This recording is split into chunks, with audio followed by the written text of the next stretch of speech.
The Phoenix Syndicate had spent years ruling the streets through fear, extortion, and violence, believing that no one would ever dare to stand against them. When they set their sights on a small, underfunded clinic, they expected the same result as always: compliance. Dr. Malcolm Graves seemed like an easy target, just another overworked doctor too focused on saving lives to risk his own. They saw a man in his 40s, quiet, tired, dedicated to his patients, and assumed he would fall in line like the rest. They never considered the possibility that he had once been someone else. They didn't know about the years he had spent in war zones, tending to wounded soldiers under fire, learning to fight and survive in places where hesitation meant death. They had no idea that the man in the white coat had once been a combat medic, that his hands, steady from years of surgery, were just as capable of breaking as they were of healing. So when they stormed into his clinic, demanding supplies and obedience, they thought they were dealing with another helpless civilian. They were wrong.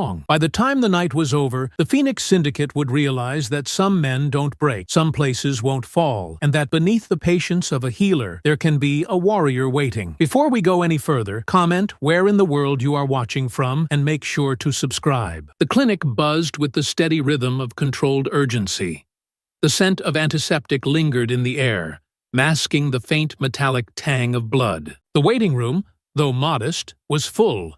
Mothers with sick children, an elderly man rubbing his knee, a woman clutching a tissue as she muffled her cough. Dr. Malcolm Graves moved through it all like a force of nature, precise and unwavering. In the back, beneath the harsh glow of fluorescent lights, a man lay on the examination table, his dress shirt peeled away, revealing an ugly gash along his ribs. Blood seeped through the white gauze that Nurse Nia Reynolds pressed against the wound, her jaw tight with concentration. "You're lucky," she murmured, shaking her head. "Another inch, and you'd be laid out in a morgue instead of on this table." The man, Dion Carter, a well-known convenience store owner in the neighborhood, winced but managed a weak chuckle. "Lucky," he echoed, coughing slightly. "Didn't feel like it when they had me on the ground." Dr. Graves approached, slipping on a fresh pair of gloves as he took in the wound. His sharp gaze moved from Dion's face to the injury,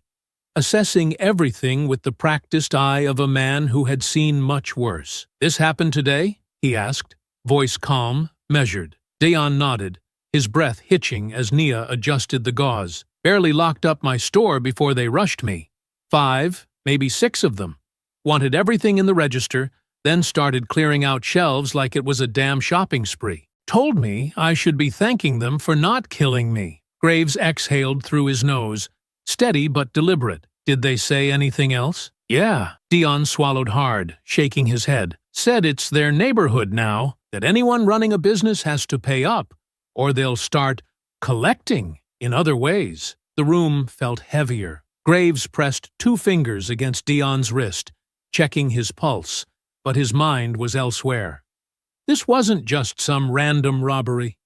It was something more deliberate, something worse. "Who was it?" Nia asked, though they all had a good guess. Dion sighed, grimacing as he turned his head slightly. "Pete's crew." A silence settled between them, thick and unspoken. Graves didn't say anything, didn't react beyond the slight tightening of his jaw. He simply reached for his tools, wordlessly preparing to stitch the wound closed. The work came first. Always. Whatever this meant for the clinic, that was a problem for later. The late afternoon sunlight filtered through the clinic's windows, casting slanted streaks across the scuffed linoleum floor. Outside, the neighborhood carried on as usual. The muffled sounds of a distant car stereo, the occasional laughter of children playing somewhere down the street, the rhythmic chatter of city life winding toward evening. But inside, the air had changed. The moment the 5 men stepped through the front doors, the room tensed, the easy rhythm of the clinic's routine grinding to an unnatural halt. A mother near the waiting area instinctively pulled her child closer, her fingers tightening around the boy's arm. An older man, sitting with his hands folded over his cane, dropped his gaze to the floor, suddenly interested in the worn-out pattern of the tiles. The leader of the group, Rico, walked in like he owned the place, his gaze sweeping lazily over the clinic's interior before settling on Dion Carter, who was still seated on the examination table, his ribs freshly bandaged. The smirk that tugged at the corner of Rico's mouth was all teeth and condescension, a silent acknowledgement that Dion had run here to escape them. "Damn,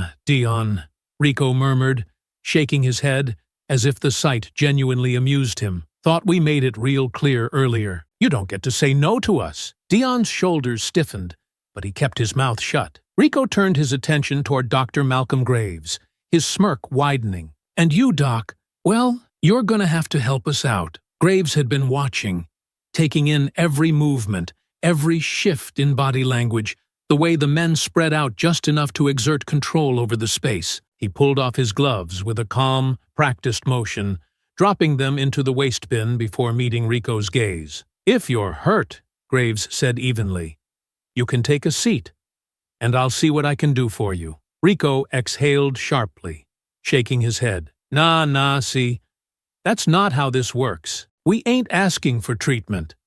We're telling you how it's gonna go." He gestured toward the shelves lining the back wall, where bottles of antibiotics, painkillers, and other essentials were neatly stacked. "You're gonna start setting some of that aside for us.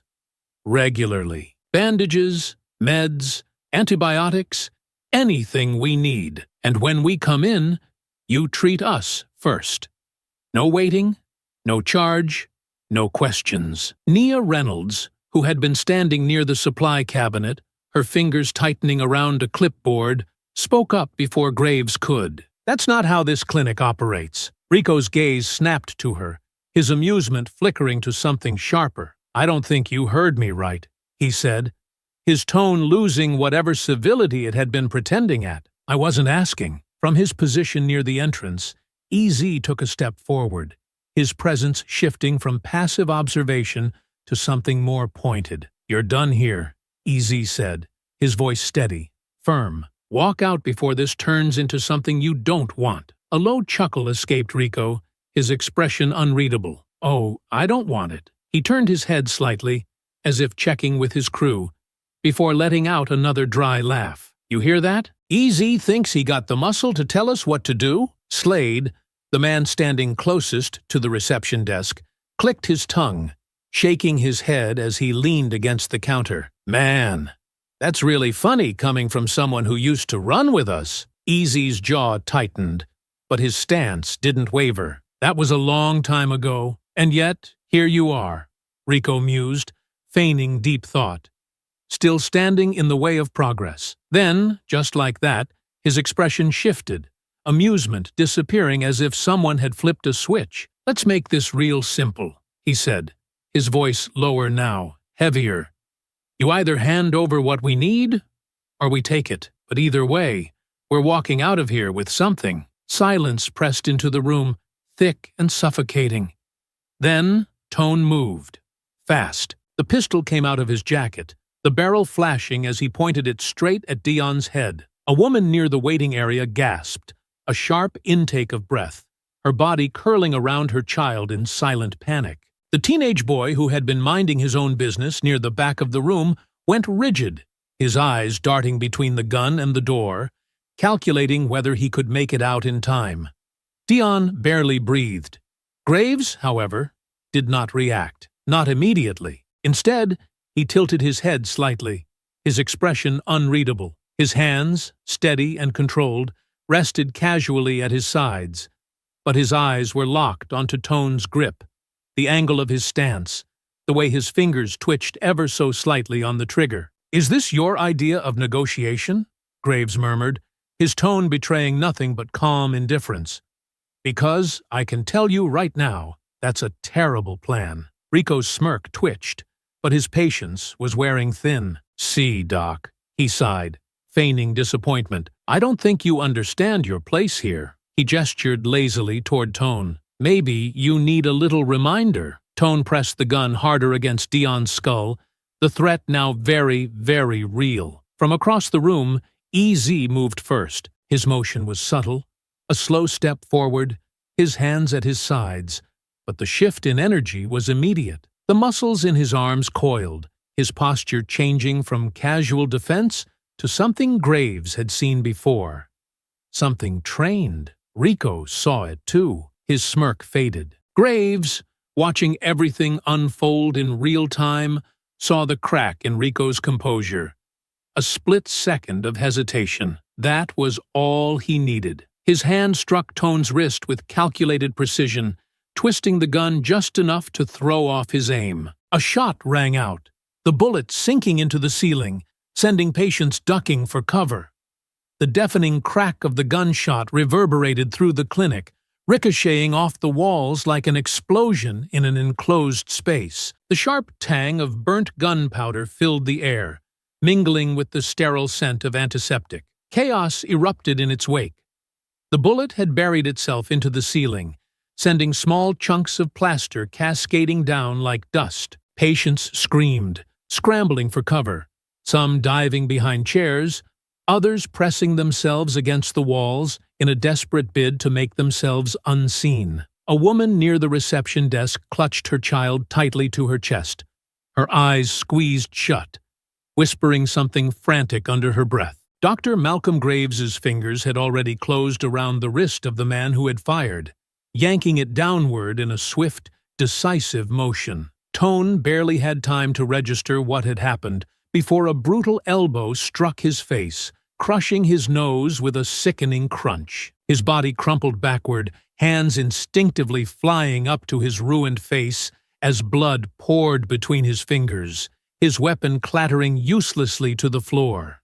Before the gun had even settled, EZ was already moving. He launched himself at Slade with the kind of force that came from years of knowing how to break a man without hesitation. His fist collided with Slade's jaw, sending him stumbling backward, crashing into the row of waiting room chairs. The plastic seats groaned under the sudden impact, skidding noisily against the floor. Rico, momentarily stunned by how quickly control of the situation had slipped from his hands, took a sharp step back. His smirk had vanished, his expression darkening as he reached for something inside his jacket. Graves saw it. He was already moving. Closing the distance between them in 3 precise strides, he grabbed Rico's wrist just as the gang leader began to draw a knife, twisting the limb with enough force to send the blade clattering to the ground. For the first time, true surprise flickered across Rico's face. The moment was fleeting. But Graves didn't give him the luxury of regaining his composure. He planted a knee into Rico's ribs, forcing the air from his lungs with a sharp, strangled grunt. The gang leader stumbled backward, his balance momentarily lost. Behind them, Slade recovered faster than expected, shaking off the blow from EZ. He reached into his waistband, pulling out a switchblade with a quick, practiced flick of his wrist. The sharp glint of metal caught the dim overhead lights, but before he could make use of it, EZ struck again. This time, he didn't aim for the face. His knee shot up, driving deep into Slade's stomach, folding him forward with a pained wheeze. The blade slipped from his grip, clattering to the floor with a metallic clang. Graves, still engaged with Rico, didn't let up. He could feel the muscles beneath his grip shifting, Rico struggling to twist free, attempting to turn the tide of the fight. But Graves had spent years in places where losing wasn't an option, where hesitation meant death. He wasn't about to hesitate now. With brutal efficiency, he slammed Rico's head against the reception desk, the sharp impact sending the man sprawling to the ground, his limbs momentarily slack. A choked sound of pain escaped him, but Graves wasn't finished. He pressed a knee against Rico's chest, keeping him pinned, his breathing measured, his pulse steady despite the chaos around him. From the corner of his eye, he saw Tone still writhing on the floor, blood pouring from his broken nose, making no attempt to rejoin the fight. Slade was hunched over, one hand gripping his stomach, the other still twitching toward his discarded weapon. EZ kicked the blade away. "Try it again," he warned, voice low, dangerous. "See how that works out for you." The gang members, who had come in feeling untouchable, were now struggling to stay upright. Rico wheezed beneath Graves's weight, his lips split, his brow furrowed in something between fury and disbelief. "You," he coughed, struggling against the pressure holding him down. "You really think this is over?" Graves, still unmoving, still as calm as he had been before this all began, stared down at him with an expression unreadable. "No," he murmured, voice low, deliberate. "I think this is the beginning of your biggest mistake." A sudden burst of movement near the door drew both their attention. One of the gang members, who had hung back, the youngest of the group, probably more talk than fight, had begun inching toward the exit, clearly deciding this wasn't worth the trouble. Nia, still standing near the locked supply room door, took a slow step forward. "Go." The young man hesitated, then bolted, shoving through the clinic's doors and disappearing down the street without a second glance. The others, beaten and humiliated, weren't far behind. Slade, still hunched over, muttered something under his breath before staggering toward the exit, one hand pressed against his ribs. Tone, still holding his ruined face, followed him, casting one last glare at EZ before slipping out the door. The only one left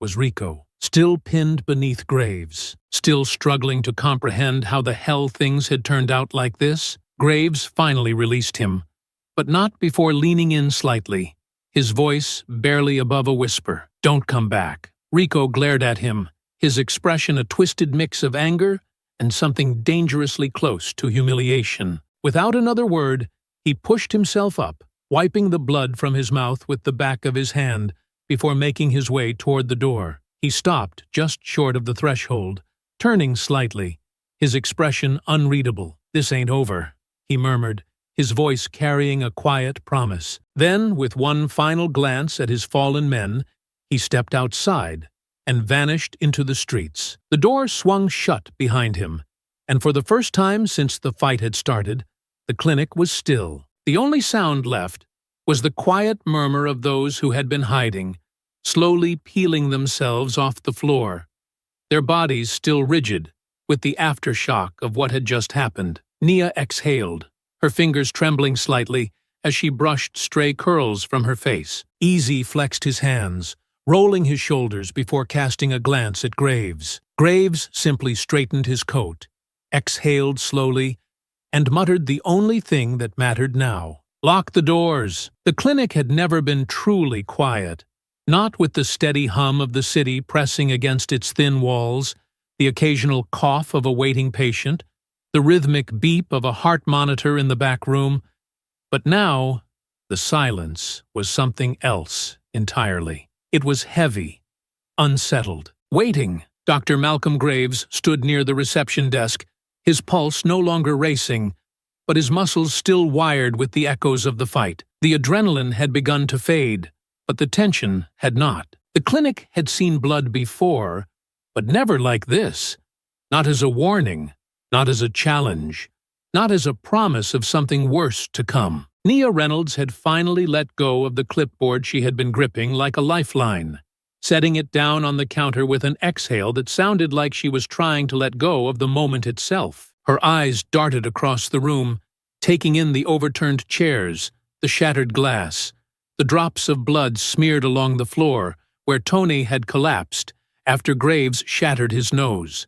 EZ was still by the door, his stance loose, but not relaxed. Not yet. His knuckles were raw, his shirt slightly wrinkled where Slade had grabbed him during the scuffle, but his focus wasn't on himself.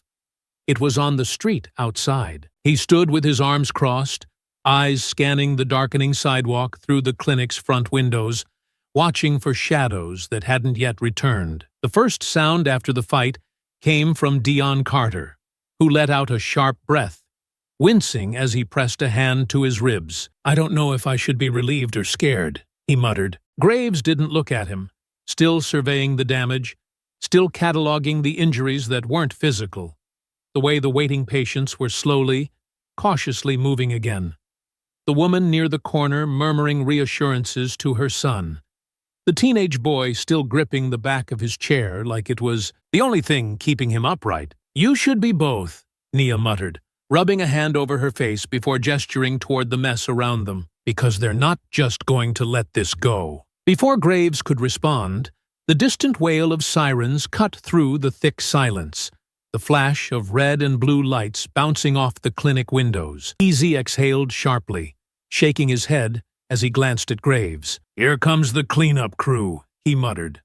Late, as usual. The door swung open, and Detective Luis Herrera stepped inside, his expression lined with irritation and exhaustion. A man who had spent too many years in the trenches of this city, Herrera had the look of someone who had long since abandoned the idea of stopping the tide. Now, he just tried to steer it away from total collapse. His suit was wrinkled, the sleeves slightly rolled up, his tie loosened just enough to show how tired he was of conversations like this. He stopped just past the entrance, his sharp gaze sweeping over the room, his trained eye absorbing every detail: the overturned chairs, the blood, the expressions of the people inside. Herrera sighed, pinching the bridge of his nose before finally speaking. "You want to tell me what the hell happened here?" Graves exhaled slowly, crossing his arms as he leaned slightly against the reception desk. "A disagreement," he said, his voice calm, almost bored. Herrera let out a slow breath, looking down as he adjusted his sleeves. "Rico and his boys got picked up 2 blocks down, pulled over in an alley, looking like they just went 10 rounds in a back alley brawl. You wouldn't happen to know anything about that, would you?" Nia scoffed, crossing her arms. "Maybe you should ask them what happened instead of coming in here like we're the problem." Herrera's gaze flicked to her, then back to Graves. "They're not talking. No complaints filed, no weapons recovered, no statements made. So, officially, I got nothing." Graves exhaled, already knowing where this was going. Herrera lowered his voice slightly, speaking only for him now. "But, unofficially? You just humiliated them. And men like Rico don't let things like that slide." Graves didn't flinch. He knew this already. "They're going to come back," Herrera continued, his tone unreadable. "And when they do, it won't be for supplies. It'll be to burn this place to the ground. You should shut this place down for a while." Graves looked at him then, something colder settling behind his eyes. "You know I'm not doing that." Herrera exhaled sharply, shaking his head. "Then you'd better be ready, because next time they won't just be looking to make a statement. They'll be looking for payback." A heavy silence settled between them. Then, without another word, Herrera turned and walked out, the police lights flickering one last time before the squad car pulled away, disappearing into the city like it had never been there. The clinic remained still, the tension lingering long after the detective was gone. Nia shook her head, pacing slightly before finally stopping, looking at Graves like he was the one who had started this mess. "We have patience, Malcolm," she said, her voice quieter now, but no less firm. "They come here because they don't have anywhere else to go. But if this place turns into a battleground, if you turn it into one, we won't be helping them anymore. We'll be putting them in the crossfire." She wasn't wrong. She also wasn't saying anything Graves didn't already know. EZ, still standing near the door, exhaled through his nose, shaking his head. "They're not going to stop, Doc. You know that, right?" Graves finally moved, rolling his shoulders slightly, his body finally acknowledging the strain of what had just happened. He ran a hand down the front of his coat, smoothing the fabric, then looked at both of them, his expression unreadable. "No," he admitted.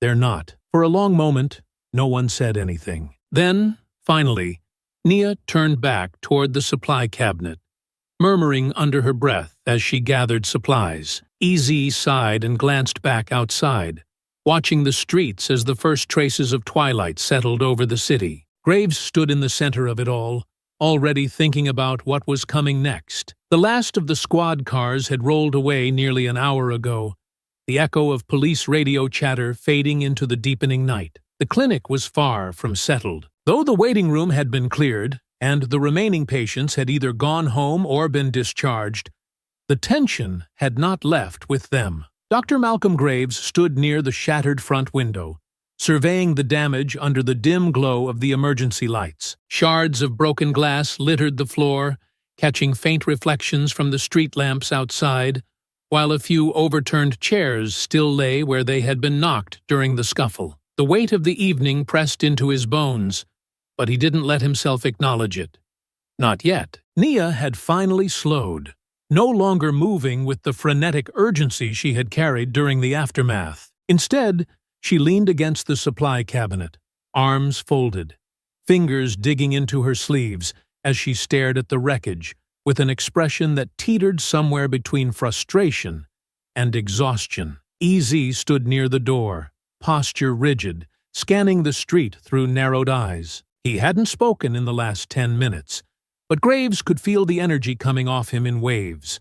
Coiled, ready, expectant. They all knew it. This wasn't over. The shrill ring of the clinic's landline shattered the quiet. Nia's head snapped toward it, her brows furrowing as if she already knew exactly who would be on the other end. EZ didn't move, his stare locked on the phone like it had just issued a challenge. Graves was the one to step forward. He picked up the receiver, pressing it to his ear without a word. There was silence on the other end, not the hollow kind of an empty line, but the kind where someone was there, waiting, measuring the moment before speaking. Then, finally, a voice slid through the static, smooth, deliberate, carrying the weight of a man who had never needed to shout to be feared. "Doc." Graves didn't respond. Pete let out a slow exhale, the sound more amused than irritated. "I heard you had yourself a little party tonight," he mused, his voice carrying the same eerie calm it always had. "Heard my boys walked in your doors and didn't exactly walk back out the same way." Graves's grip on the phone remained firm, his expression unreadable. "That's the problem with people like you," Pete continued, his tone almost conversational. "You get comfortable. You start thinking you don't have to play by the rules because you got a few extra hands in your corner. That's cute, Doc. Really?" He paused just long enough for the weight of his words to settle. "But let me tell you what's gonna happen now." Graves didn't need to hear it. He already knew. "You took something from me today," Pete said, the amusement in his voice giving way to something colder, sharper. "You embarrassed my people. You made me look weak, and I can't let that stand." Graves exhaled, his voice measured when he finally spoke. "You want your men stitched up? Send them in like everyone else. Otherwise, don't waste my time." There was a beat of silence. Then Pete chuckled softly, though there was no humor behind it. "You got balls," he admitted. "But you don't got enough." The line went dead. Graves lowered the receiver, but the weight of the conversation settled into his spine like iron. When he turned, Nia was already staring at him, her arms still folded, but there was something else in her gaze now. "Tell me I didn't just hear what I think I did." EZ exhaled through his nose, rubbing the back of his neck. "He's coming back," he muttered. "We all knew that. But now, it's official." Graves didn't need to confirm it. Pete wasn't the kind of man who made idle threats. The night had been long, but morning arrived indifferent to the chaos that had unfolded the evening before. The first hints of daylight seeped into the city, creeping between the gaps in worn-out curtains, casting a dull glow against the pavement outside the clinic. The streets carried the remnants of the previous night, scattered cigarette butts, discarded beer bottles, the occasional hushed conversation between the lingering souls who never truly slept. But for the clinic, something new had been left behind. Dr. Malcolm Graves arrived early, as he always did, his steps steady despite the exhaustion weighing in his limbs. The moment he turned the corner, however, he stopped in his tracks. Spray-painted in thick, dripping strokes across the clinic's outer wall was a message. The letters crude, but unmistakably deliberate. "Operate under our rules, or we burn this place down." The bright red paint stood out like fresh blood against the faded beige bricks, its placement calculated, visible to anyone passing by. Nearby, shattered glass glittered on the sidewalk where one of the clinic's front windows had been smashed in completely, jagged edges still clinging to the frame like broken teeth. The remains of a liquor bottle lay in the gutter, the dark stain of whatever had been inside still fresh against the pavement. Nia Reynolds, who had arrived just minutes before him, stood a few feet away, arms crossed tightly over her chest, eyes locked on the vandalism as if willing it to disappear. When she heard his footsteps, she exhaled sharply, turning to him with an expression that was equal parts exhaustion and anger. "This is what we're dealing with now?" she muttered, her voice tight, edged with frustration. "Terror tactics? Petty threats?" Graves scanned the damage, his expression unreadable. "They're not threats," he murmured. "They're promises." She let out a bitter laugh, shaking her head. "And what? We're supposed to just pretend this isn't happening? Go about our day like everything's fine?" Graves turned to her then, his gaze steady, grounding. "No one's pretending," he said, voice measured. "But we're not stopping either." Easy pulled up a few minutes later, stepping out of his car and taking in the scene with a slow, deliberate scan. His jaw tensed, his fingers flexing once before settling into loose fists at his sides. Without a word, he walked toward the clinic entrance and inspected the damage, crouching near the broken window. "They did this late," he muttered, running a hand over the remaining glass. "Smart. No witnesses. No cameras catching them in the act." Nia exhaled, rubbing a hand over her face. "So, what now? We just clean up and wait for round two?" Graves looked back at the graffiti, the warning etched into the walls of the place he had built, the place people depended on. The gang wanted him to react. They wanted fear. They wanted him to make the wrong move. Instead, he turned away, already moving toward the door. "Clean it up. Keep the doors open." Nia's expression tightened, but she followed without another word. Easy let out a quiet breath before pushing himself to his feet, shaking his head. "Doc," he said, "you know this isn't over, right?" Graves didn't stop walking, but his answer came firm, unwavering. "I know." The unease had been lingering all day, subtle but present, hanging in the air like a storm waiting to break. Even as the last patients filtered out and the clinic began winding down, Graves could feel it. By the time the clock neared midnight, Easy had remained posted near the front, his stance more rigid than usual. Nia had stayed later than she should have, though she hadn't admitted why, as if somehow, by being there, she could keep things from escalating further. The neighborhood had settled into its usual rhythm of nighttime noise. Distant laughter, the occasional rumble of a passing car, the hum of late-night conversations drifting from open windows. And then, in the distance, an engine roared. Not just one, several. The low, steady growl of multiple vehicles approaching, too fast, too deliberate. Easy's head snapped up, his entire body tensing as he turned toward the window. "That's them," he muttered, the weight of certainty in his voice. Nia barely had time to move before the first gunshot rang out. The crack of it sliced through the air like a whip, shattering the fragile peace of the night. Then another, and another. The sound was deafening, a rapid-fire spray of bullets tearing through the quiet, aimed not to kill, but to send a message. The glass of the already broken window exploded inward, shards scattering across the floor, the walls riddled with small, sharp holes where the bullets had torn through. The sound of tires screeching followed. Fast, urgent, gone. And then, as suddenly as it had started, it was over. The clinic had been spared, but just barely. No one had been hit this time. For several seconds, no one moved. Then Nia exhaled sharply, her hands gripping the edge of the reception desk so tightly her knuckles had turned white. "Jesus Christ!"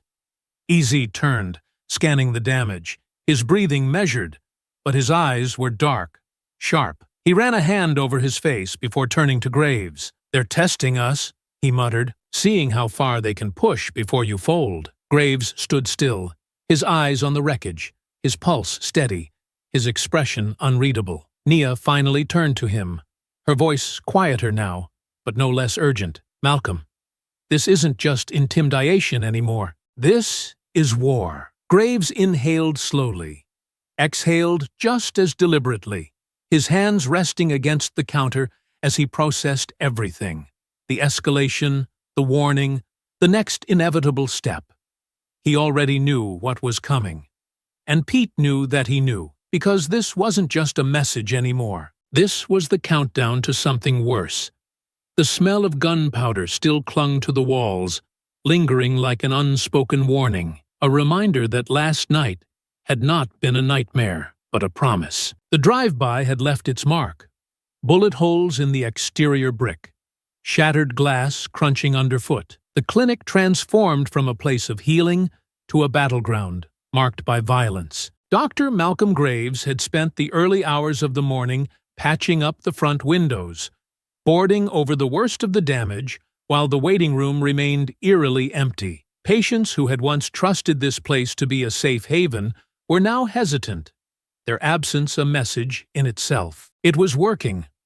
Pete's pressure campaign, the graffiti, the broken glass, the bullets that had come dangerously close but not quite close enough, was designed to force Graves into a choice.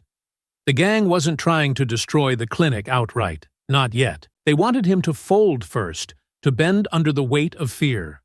And then, just before noon, Pete called. The phone rang sharp and sudden, cutting through the oppressive silence of the waiting room. Nia Reynolds, still tense from the night before, didn't even bother looking at the caller ID. She knew, they all knew. She just didn't want to hear it. Graves was already moving, already reaching for the receiver with the kind of calm that shouldn't have existed under these circumstances. Lifting it to his ear, he said nothing. There was a brief pause before Pete's voice came through. Smooth, unhurried. Still standing, Doc? Graves remained silent, his grip tightening around the receiver. Pete chuckled, low and almost amused. I figured you might be too damn stubborn to walk away after last night, but let's not pretend you don't see where this is going. Another pause. You're outnumbered, outgunned, and out of time. You don't want to fight this war, Doc. You ain't built for it. Graves exhaled slowly, his voice measured when he finally spoke. Then what do you want? Pete hummed, as if considering. You already know. You stock what we need. You treat our people first. You stay in your lane, and we don't have a problem. Graves leaned against the counter, his fingers tapping lightly against the wood as he processed the demand. And if I don't? Pete's voice lost the last trace of amusement. Then expect a war. A click. The line went dead. Graves lowered the phone, his face unreadable, but the energy in the room had shifted. Nia wasn't unreadable.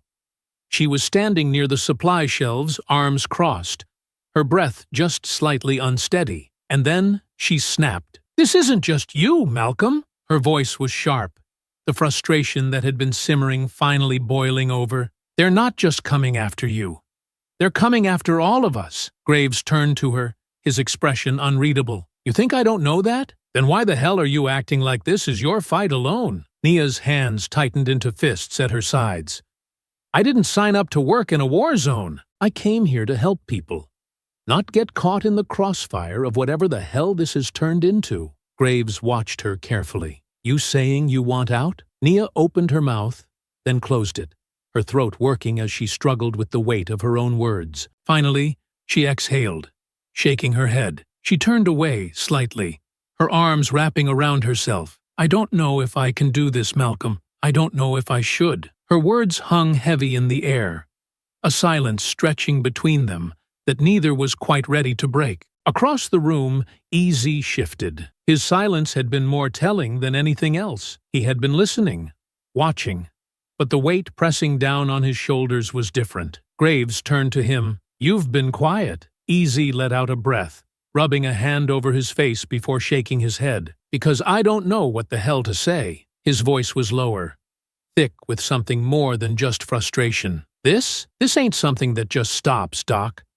Pete ain't Rico. He doesn't lose. He's not gonna just take the L and walk away. He's gonna keep coming until he gets what he wants. Or he buries you. Graves watched him closely. And what? You think I should just give in? Easy let out a dry, humorless chuckle. Ain't what I said. He exhaled, shaking his head. But I don't see a win here either. Graves tilted his head slightly. And what? Are you thinking about going back? Easy stiffened, his posture tightening like a wire being pulled too tight. I didn't say that, but you're thinking about it. A beat of silence. Easy exhaled sharply, looking away, jaw clenched. I left that life for a reason, Doc. His voice was quieter now, heavier, but I know how this game is played. And if you think you can beat Pete on your own, you're lying to yourself. Graves studied him for a moment before speaking. "You're not that person anymore," EZ scoffed.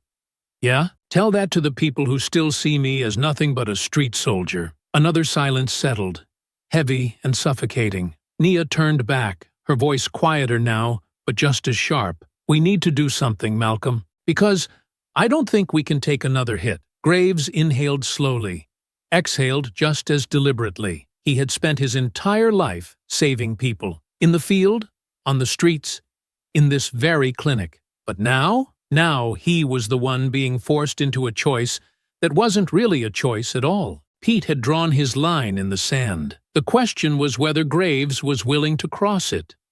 The weight of the decision pressed into the walls of the clinic, stretching into every corner, suffocating in its quiet inevitability. Surrender or fight. There was no middle ground. And Dr. Malcolm Graves had never been the kind of man to surrender. The air inside the clinic was thick with tension, unspoken but tangible, lingering like the aftermath of a storm. Nia Reynolds had stopped arguing, but the silence between them carried more than words ever could. She had made her stance clear. She didn't want to be caught in a war zone. And EZ?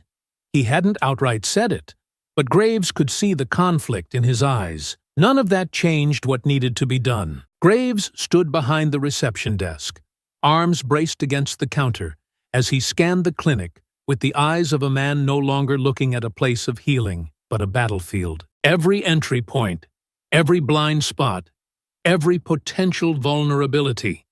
He mapped it all in his head with the precision of someone who had learned these calculations under fire. They were coming. He had to be ready. Step 1. Securing the clinic. The first order of business was fortifying the doors and windows. The plywood hastily put up after the drive-by wasn't enough. He needed something stronger. EZ helped him reinforce the front entrance with metal brackets, securing the doors so they wouldn't be easily kicked in. The windows were boarded up with thicker panels, leaving only narrow slits to see through. The back entrance, the one used for emergency exits, was sealed except for a single reinforced access point. "This'll slow 'em down," EZ muttered, stepping back to assess their work. "But if they really want in, they'll find a way." Graves knew that. His goal wasn't to keep them out forever, just long enough to give him the advantage. Step 2. Weapons and supplies. Graves didn't keep guns in the clinic. He had seen enough war, enough bullet wounds, to know what they could do. But war didn't wait for ideology. It demanded strategy, so he made a call. An old contact, Ryan Porter, former Army buddy, now running a private security firm. The phone rang twice before a voice answered. Gruff, no nonsense, the voice of a man who had never quite left the battlefield, even if his boots weren't in the sand anymore. Porter. Graves leaned against the counter, rubbing the bridge of his nose before speaking. "I need supplies." There was a pause. A wait in the silence. Ryan Porter wasn't a man who needed explanations. He had served with Graves overseas, had seen what war could do to men, had watched as Graves had patched up soldiers while the fight raged around them. He knew the tone Graves was using now. It was the same one he had used before a fight. "You don't call for small things, Doc," Porter said finally. "So, tell me, who's knocking on your door?" "A local gang," Graves admitted. "They want my clinic, and they're not taking no for an answer." Porter exhaled slowly. "And you think you can hold them off?" "I know I have to," Graves replied, his voice level, measured. "I'm not rolling over for them." Another pause. Then Porter's voice dropped slightly, more serious. "You know how this ends, right?" Graves exhaled. "I know exactly how it ends if I do nothing." That was all Porter needed to hear. "All right," he said, his tone shifting into something more decisive, more tactical, the kind of voice he used when making supply runs in hostile territory. "What do you need?" "No firearms," Graves said immediately. "Nothing that turns this into a full-on war zone. Just something to even the odds." There was a slight huff of amusement from Porter. "So, you want to fight a gang without guns?" "That's new." Graves didn't flinch. "I want to fight them without losing my soul in the process." Another beat of silence, then. "I'll see what I can put together," Porter said. Meet me at the clinic in 4 hours. The line went dead. Graves set the phone down. And just like that, the line had been drawn. Porter arrived that afternoon, his truck pulling up discreetly around the side alley. When he stepped out, he looked exactly the same. Broad, solid, carrying himself like a man who still expected enemy fire even in the middle of a city street. "You sound serious on the phone," Porter said, glancing at the boarded-up clinic. "Looks like I was right." Graves didn't waste time. "I need deterrence. Nothing lethal." Porter studied him for a moment before nodding. He reached into the back of his truck, pulling out a military-grade duffel bag and dropping it onto the clinic floor. Inside, smoke grenades, flashbangs, reinforced zip ties, tactical batons. Enough to hold a line without crossing one. "This isn't Fallujah," Porter warned, watching Graves carefully. "Are you sure you want to do this?" Graves met his gaze. "I don't have a choice." Porter nodded once. "Then let's hope they blink first." Step 3. Calling in favors. Graves had built this clinic from the ground up, but he hadn't done it alone. The community owed him, and it was time to see who was willing to step up. By evening, word had spread. A handful of local business owners showed up, Dion Carter among them. He was still sore, still recovering, but he stood tall when he approached Graves. "You saved my life," Dion said simply. "I ain't got much, but whatever you need, I'll back you up." Graves nodded, accepting the offer without pretense. A few more men trickled in. Workers from the neighborhood, store owners who had been forced to pay protection money, even a couple of old-timers who had seen the Phoenix Syndicate tear through this place for years. None of them were fighters. But they didn't need to be. They just needed to stand. Nia watched all of it unfold, arms still crossed, her expression unreadable. "You really think this is going to work?" she asked finally. Graves didn't turn to her immediately. He looked over the clinic, at the people who had come. Not because they wanted to fight, but because they had run out of choices, too. "I think if we don't do this now," he said, his voice steady, "there won't be anything left to fight for later." Nia didn't respond, but she didn't leave either. Step 4. The hardest choice. As the night settled, the last preparations were made. Easy remained near the entrance, his face shadowed beneath the dim clinic lights. He had been quiet the whole night, but Graves had felt the shift in him. Finally, Graves approached. "You know if you walk in there, they'll take you back," Graves said, watching him. "And maybe that buys us time. Maybe it gets us information we don't have." Easy exhaled, shaking his head. "Or maybe it gets me killed." Graves nodded slowly. That was the risk. A long silence stretched between them before Easy finally spoke again. "But if I don't go, I don't know if we will make it through this." Graves didn't like it, but war didn't wait for comfort. "Then, do what you have to do," Graves said. "Just don't forget which side you're on when it's over." Easy looked at him then, something solid settling behind his eyes. He nodded once. "I won't." Graves didn't know if that was a promise or a warning. Either way, the next move belonged to Pete, and Graves would be waiting. The clinic had become something different overnight. Not just a place of healing, but a fortress. A place waiting for the inevitable storm. The doors had been reinforced, the windows boarded up tighter than before, and the few loyal hands Graves had left moved like people who knew what was coming. But even with all the preparations, there was no mistaking the shift in the air. People had stopped showing up. The waiting room, once constantly filled with patients in need, was now nearly empty. Word had spread that the clinic was a target, that just being near it put lives at risk. The neighborhood had seen what happened to people who crossed the Phoenix Syndicate, and fear had taken hold. And then came the final warning. The smell of smoke came first. Graves had been in the supply room when he heard the shouting from outside, the unmistakable panic in the voices that told him something was wrong.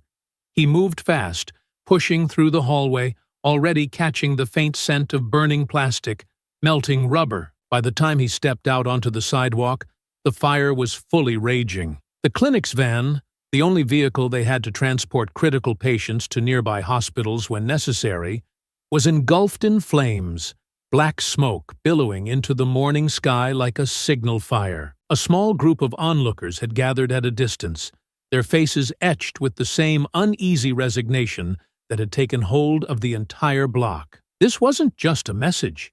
It was a public display, a final warning meant for everyone to see. Easy stood near the curb, fists clenched, his jaw tight as he watched the flames consume the vehicle. Nia was a few steps behind him, her arms folded tightly across her chest, her expression unreadable, but her body tense with barely contained frustration. Graves didn't stop moving. He stepped toward the burning van, taking in the damage, measuring the intention behind it. They could have hit the clinic itself. They could have torched the building, forced his hand completely. Instead, they had burned something that could be replaced, but not easily. They weren't trying to destroy him yet. They wanted to make sure he understood exactly what was coming next. "They're watching," Easy muttered, not looking away from the flames. Graves followed his gaze, scanning the surrounding buildings. There were eyes in the windows, watching from the shadows, waiting to see if this was the moment he would break. Nia exhaled sharply, her voice tight. "So what? We just pretend like this didn't happen?" Graves didn't answer immediately. Instead, he took a slow step forward, reaching into his pocket. He pulled out his phone and called the fire department.